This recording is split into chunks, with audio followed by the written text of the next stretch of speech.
आज का जो हमारा टॉपिक है वो है study of animal tissues.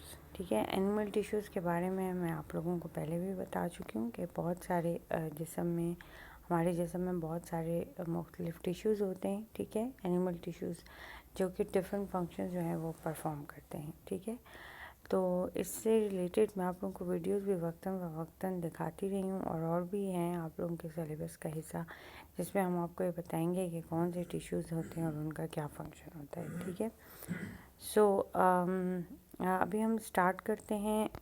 Different types of tissues है। सबसे पहले तो मैं आप लोगों को ये बताऊंगी कि सेल जो है, बेसिकली सेल जो है वो बहुत सारे सेल्स मिलकर टिश्यूज़ बनाते हैं, बहुत सारे टिश्यूज़ मिलकर ऑर्गन बनाते हैं और बहुत सारे ऑर्गन्स मिलकर ऑर्गन सिस्टम बनाते हैं। So a cell is the structural and functional unit of life. ठीक है, एक सेल जो है that is called the structural and functional unit of life. A cell is a mass of protoplasm surrounded by plasma membrane. अब plasma membrane जो है वो protoplasm को सराउंड करती है। ठीक है, what is protoplasm? Cytoplasm plus cellular organelles is equal to the protoplasm. The protoplasm of cell is generally with a spherical nucleus and a variety of cytoplasmic living cell organelles like the endoplasmic reticulum, mitochondria, Golgi bodies, centrioles, ribosomes, lysosomes, etc. ठीक है, कि जो cell का protoplasm है basically उसमें क्या क्या होता है, न्यूक्लियस होता है और बहुत सारे variety of cytoplasmic living cellular organelles होते हैं, जिस तरह के एंडोप्लाज्मिक रेटिकुलम है, माइटोकॉन्ड्रिया है, गोजी बॉडीज़ है, सेंट्रियोल्स है, राइबोसोम्स है, लाइसोसोम्स है और etcetera etcetera. Each cell organelle performs a specific function. हर सेल ऑर्गेनेली का एक डिफरेंट फंक्शन है. ठीक है, मतलब कि माइटोकॉन्ड्रिया का अपना फंक्शन है, गोजी बॉडीज़ का अपना फंक्शन है, राइबोसोम्स का अपना फंक्शन है, लाइसोसोम्स का अपना फंक्शन है. ठीक है, तो सारे सेलुलर ऑर्गेनेलीज जो हैं वो डिफरेंट फंक्शन जो हैं वो परफॉर्म करते हैं. ठीक है, so there are two types of cells. कौन कौन से? एक सोमेटिक और एक germ cells. Somatic cells are other germ cells जो कि हमारे पास रिप्रोडक्टिव ऑर्गन में होते हैं, and other than germ cells are all the somatic cells, जिनमें माइटोटिक डिवीजन होती है और जर्म सेल्स में मायोसिस होती है. So somatic cells, these are generally body cells present all over the body except the reproductive organs. These cells are responsible for all the bodily activities. ये sales जो हैं ये तमाम एक्टिविटीज़ के लिए रिस्पॉन्सिबल हैं. ठीक है, जर्म सेल्स हमारे पास सेक्स सेल्स कहलाते हैं, जिसमें हमारे पास ओवरीज है और स्पर्म सेल्स है. These cells are concern with the reproduction and are present in the reproductive system and organ. ठीक है, अब टिश्यू पर अब आ जाएं. A group of cells similar in form, structure and embryonic origin which coordinate to perform a specific function is called as simple tissue. अभी एक general सी definition है कि वो सेल्स जो कि सिमिलर हों फॉर्म में, स्ट्रक्चर में एंड एम्ब्रियोनिक ओरिजिन, मतलब कि वो एक ही ओरिजिन हो उनका जिससे वो बने हों, वो अपने आप को मिलाकर एक टिश्यू बनाते हैं. That is called the simple tissue. और वो सेल्स आपस में कोऑर्डिनेशन करते हैं, which coordinate to perform a specific function is called a simple tissue. While a group of cells different in their structure and function but coordinating to perform a specific function is called a compound tissue. Compound tissue. ठीक है, जबकि ये तो simple tissue की बात हो गई, लेकिन वो टिश्यू जो कि डिफरेंट हों स्ट्रक्चर में और फंक्शन में, लेकिन वो आपस में कोऑर्डिनेट करके एक स्पेसिफिक फंक्शन परफॉर्म करें, that is called the compound tissue. जैसे कि डाइजेशन में अगर मिसाल के तौर पर या रिप्रोडक्शन में कोई भी हम सिस्टम देख लें और उसमें बहुत सारे टिश्यूज़ जो हैं वो इन्वॉल्व होते हैं, जैसे कि स्टमक के टिश्यू, स्प्लीन के टिश्यू, लिवर के टिश्यू. तो इस तरीके से that is called the compound tissue, जो कि परफॉर्म करता है एक specific function. Various tissues combine together in an orderly manner to form a large functional units called organs. Number of organs work in coordination and give rise to an organ system. वो कह रहे हैं कि बहुत सारे tissues जो हैं वो अपने आप को इकट्ठा करते हैं और वो एक स्पेसिफिक फंक्शन परफॉर्म करते हैं. ठीक है, so that is the called the organs. ठीक है, और बहुत सारे ऑर्गन जो हैं वो कोऑर्डिनेशन में काम करके एक ऑर्गन सिस्टम बना देते हैं. ठीक है. So the branch of science that deal with the microscopic study of tissues is called the histology. और वो ब्रांच ऑफ साइंस जिसमें कि हम माइक्रोस्कोपिक स्टडी करते हैं टिश्यूज़ को, दैट इज़ कॉल्ड हिस्टोलॉजी. मतलब ये एक कलेक्टिव चीज़ की डेफिनेशन है, ठीक है, टिश्यूज़ की, टिश्यू की स्टडीज़ की, ठीक है. अच्छा, नाउ अब हमें इतनी समझ आ गई कि सेल्स जो हैं वो किस तरीके से मिलकर सिंपल टिश्यू और कंपाउंड टिश्यू बनाते हैं. Now comes to the types of the tissues. Number 1 is the epithelial tissues, number 2 is the connective tissues, number 3 is the muscular tissues and number 4 is the nervous tissues. ये चारों किस्म के जो tissues हैं वो animals में present होते हैं. एपिथेलियल टिश्यू में these tissues are present for protection. ठीक है. Connective tissue that is the supporting tissues and these tissues help in binding different body structures. ठीक है. Muscular tissues that is the contractile tissues and these tissues help in movements and locomotion. And nervous tissues is the conducting tissues and these tissues help in conduction of nerve. तो इन सब को हम बारी बारी detail में पढ़ते हैं. Okay. Epithelial tissue general position क्या है कि it covers the outer surface of all the organs of the body and also lines the cavities of all the hollow organs of the body. अच्छा, अब epithelial tissues वो हैं जो कि outer surface पर हैं, जो कि कवर कर रहे हैं, ठीक है.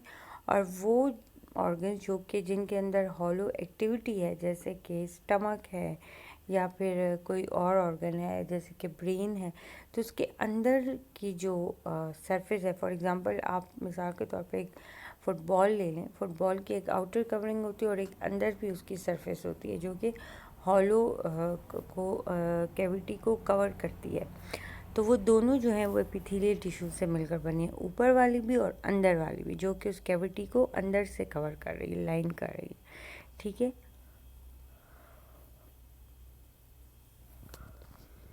So that is called the epithelial tissue. Structures can cells are arranged in one or more layers. Cells are compactly arranged and there is no or very little intercellular material between them. ठीक है. Sales जो हैं वो बहुत ही compactly arranged होते हैं एक दूसरे के साथ जुड़कर, ठीक है. मोस्टली वन और एक से ज़्यादा लेयर से मिलकर बनते हैं. Cells of the lower most layer rest on thin double layer non cellular non living basement membrane. ठीक है. सेल्स में originate from any primary germ cells that is the ectoderm. अच्छा, एक तो उसमें वो होती है बेसमेंट मेम्ब्रेन होती है, ठीक है, उन सेल्स में. दूसरा ये कि वो जो प्राइमरी लेयर यानी कि जब आपका एम्ब्रियो बनता है तो जो सबसे पहले लेयर बनती है दैट इज़ द एक्टोडर्म, ठीक है.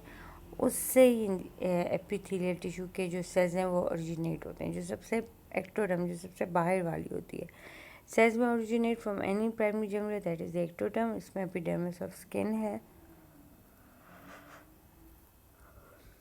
mesoderm that is the coelomic body cavity epithelium and endoderm that is the midgut epithelium. ये सारे के सारे जो सेल्स हैं ये बेसिकली एपिथेलियल टिश्यूज से इन्हीं से ओरिजिनेट होता है. सेल्स आर नॉन वास्कुलर और avascular that is they lake their own blood supply. These cells get their nutrition from the blood capillaries present in the underlying connective tissue. अच्छा, ये जो sales हैं ये नॉन वास्कुलर हैं या फिर avascular हैं, ठीक है, क्योंकि इनके अंदर अपना जो ब्लड का सप्लाई है वो नहीं होता या कम होता है. एंड दीज सेल्स, ये सेल्स जो अपनी खुराक है वो उन कैपिलरी से लेती है जो कि इन टिश्यूज़ के गिर्द मौजूद होती हैं, ठीक है. Cells have the power of division and regeneration throughout life. The old injured dead cells are slaughtered regularly, ठीक है.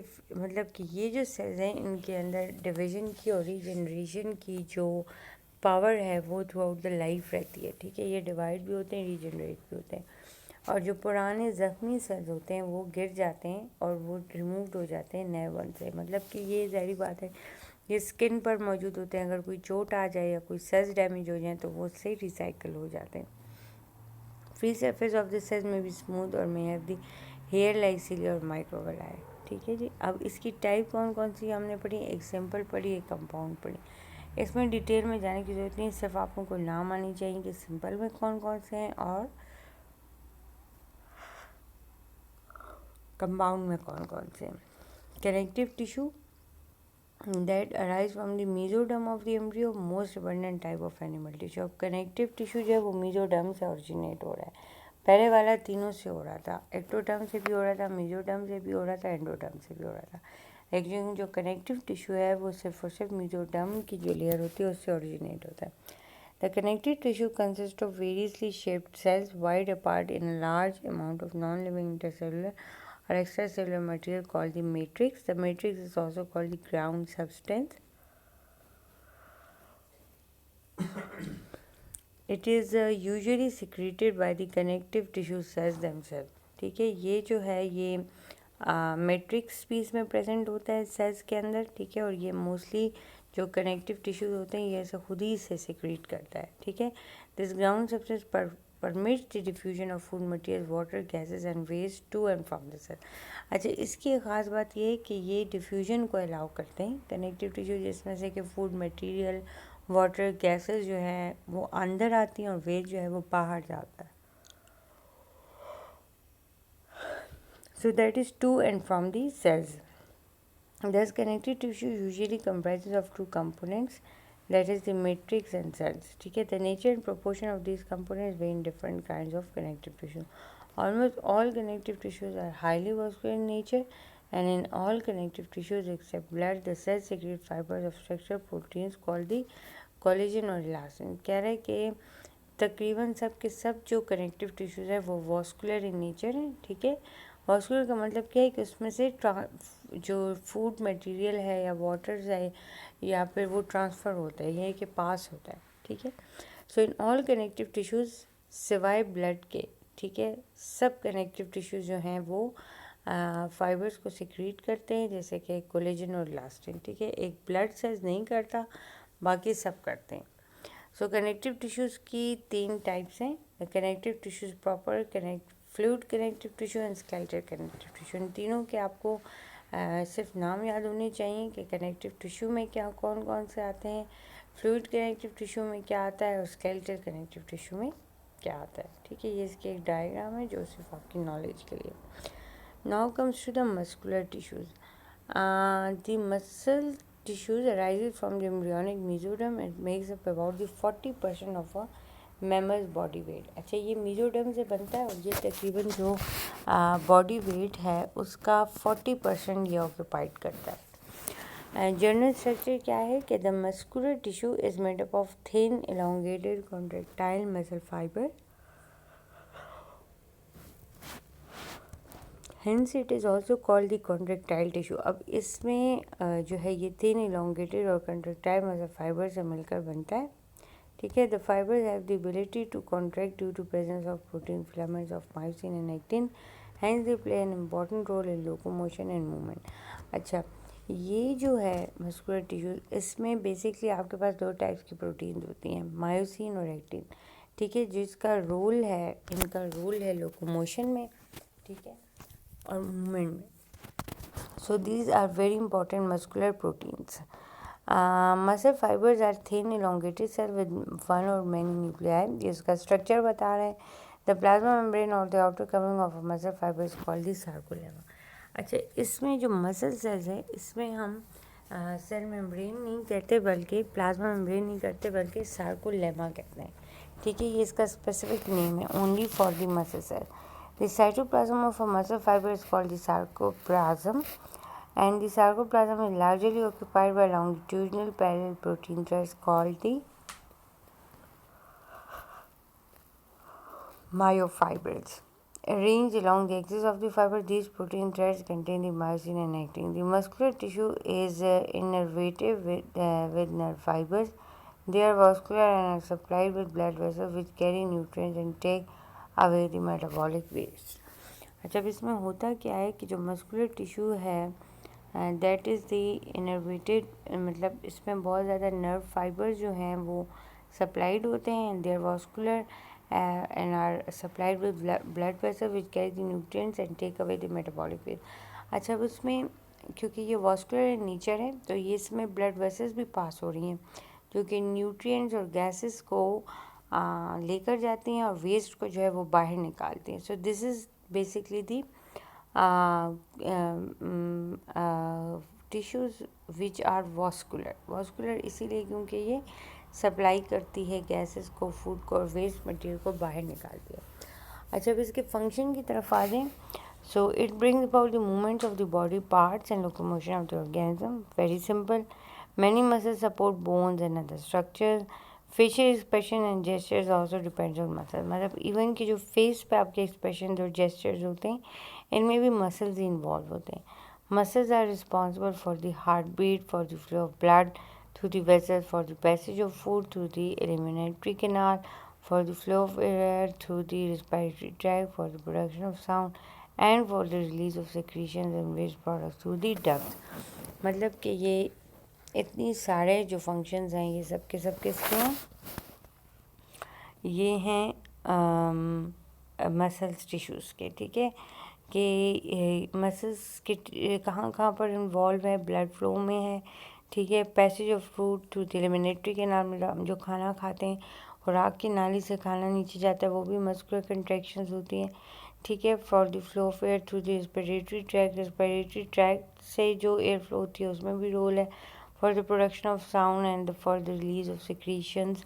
ठीक है, रिलीज ऑफ सिक्रीशन जैसे कि हार्मोन्स एंजाइम्स में भी इसका रोल है। और इसका रोल है अपना आपके जो होता है साउंड प्रोडक्शन, उसमें भी है। ठीक है, muscles are required for taking food, passing urine and faeces, mating, delivering a baby, feeding a young one, maintenance of equilibrium and a favourable resting posture. इन सब में मसल्स का रोल है। खाना खाने में, यूरिन को पास करने में, स्टूल को पास करने में, मेट करने में, बेबी को डिलीवर करने में, अपने फीड कराने से अपने यंग वन को, maintenance of equilibrium and the favourable resting posture, इन सब में किसका रोल है? मसल्स का। So the types of muscle tissues कौन कौन से? Based on their structure, location and function, the muscle tissues is categorized into 3 types, that is the striated और स्ट्राइप्ड मसल, नॉन स्ट्राइटेड और अनस्ट्राइप्ड और smooth muscles and cardiac muscles. So these 3 types of muscles are present in the human body और in animal tissues. अच्छा, अब हम आ जाते हैं nervous tissue के ऊपर।